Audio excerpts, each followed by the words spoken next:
April 1, 1970, Fire Support Base Illingworth. True courage doesn't wait for perfect conditions.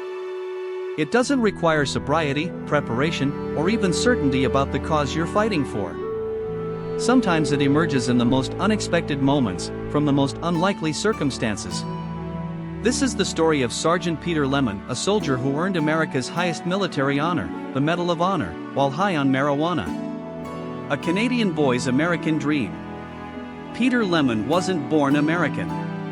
He entered the world on June 5, 1950, in Toronto, Canada. But military service ran in his blood. Every man in his family had answered the call when their country needed them. When Peter was just 2 years old, his family relocated to Alabaster, Michigan, where his father found work. That small-town environment shaped him profoundly. Alabaster was steeped in patriotism, and young Peter absorbed it completely. By age 7, he could handle a rifle. He led the neighborhood kids like a miniature commander. Even as a child, Peter displayed the fearless, take-charge attitude of a born soldier. The road to Vietnam. When the Vietnam War ignited, anti-communist fervor swept through towns like Alabaster. Peter, like many of his friends, felt compelled to serve even if it meant fighting thousands of miles from home.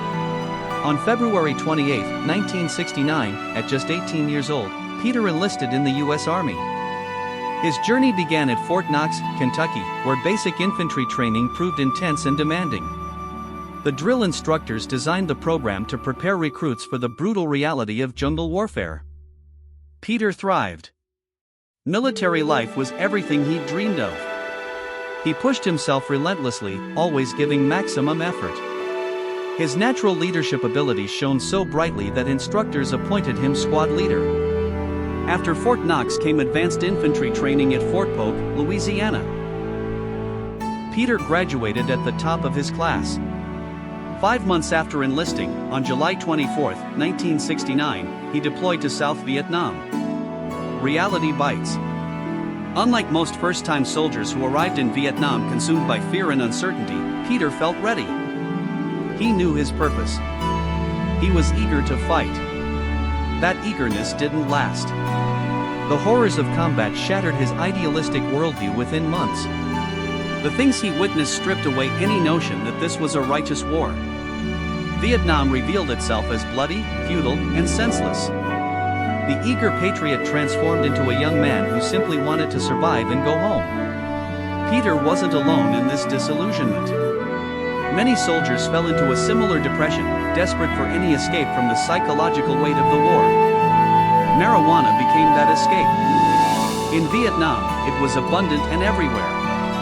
Smoking helped soldiers feel numb, making the burden more bearable.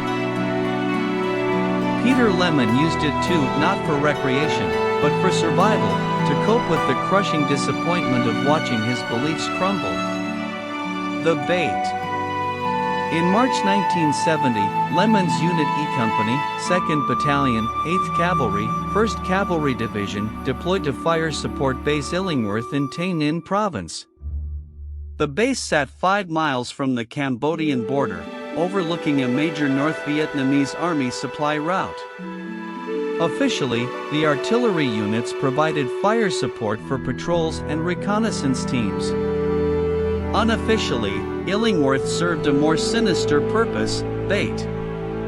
Perched on a hill in the middle of the jungle, the base was designed to lure NVA troops into the open where American air power could devastate them. But the North Vietnamese had learned. They adapted their tactics, launching night attacks when air support would be useless. April 1, 1970, the night everything changed. On the evening before the attack, Sergeant Lemon and his men were assigned as a support unit. Just before midnight, Lieutenant Colonel Michael Conrad raised the alarm. Ground surveillance radar detected a large enemy formation moving through the jungle. Lemon's unit rushed to their positions. But nothing emerged from the tree line. Conrad fired into the jungle to signal awareness of the enemy presence. The NVA remained silent. Conrad ordered everyone to stand down and return to bed. Sleep was impossible. Knowing the enemy lurked somewhere in the darkness, preparing to strike, kept everyone on edge. To ease the tension, Lemon and others smoked marijuana. At 2:17 a.m., the first North Vietnamese rocket struck the communication antenna. 400 NVA soldiers swarmed the base, defended by only 220 Americans. Fighting through the fog. The explosion jolted Lemon from his bunk. High on marijuana but acutely aware of the mortal danger, he sprinted to his position, grabbed an M60 machine gun, and unleashed hell on the advancing enemy. Mortar rounds detonated everywhere. Small arms fire crackled through the air. Lemon kept firing. When his M60 jammed, he switched to his assault rifle. When that jammed too, he fought with the rifle stock in his bare hands. Then came the massive explosion. The North Vietnamese hit a 40-ton stockpile of 8-inch artillery shells stacked in the middle of the base. For days, soldiers had begged officers to let them bury the ammunition. Their commander refused, calling it a waste of time. The blast was catastrophic, wounding Americans and North Vietnamese alike. Lemon was injured but didn't stop. He dragged a wounded buddy to the first aid station, then charged back into the fight carrying hand grenades. A second round from small arms fire didn't slow him down. He kept running, throwing grenades, engaging in hand-to-hand combat. Even a third wound couldn't stop him. He found another machine gun and stood fully exposed on the embankment, firing at NVA soldiers still pouring from the jungle.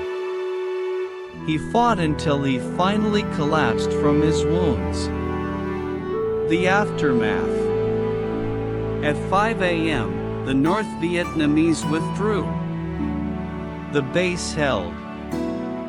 When Peter Lemon regained consciousness in the first aid station, the battle was over. He insisted he was fine but was evacuated by helicopter anyway.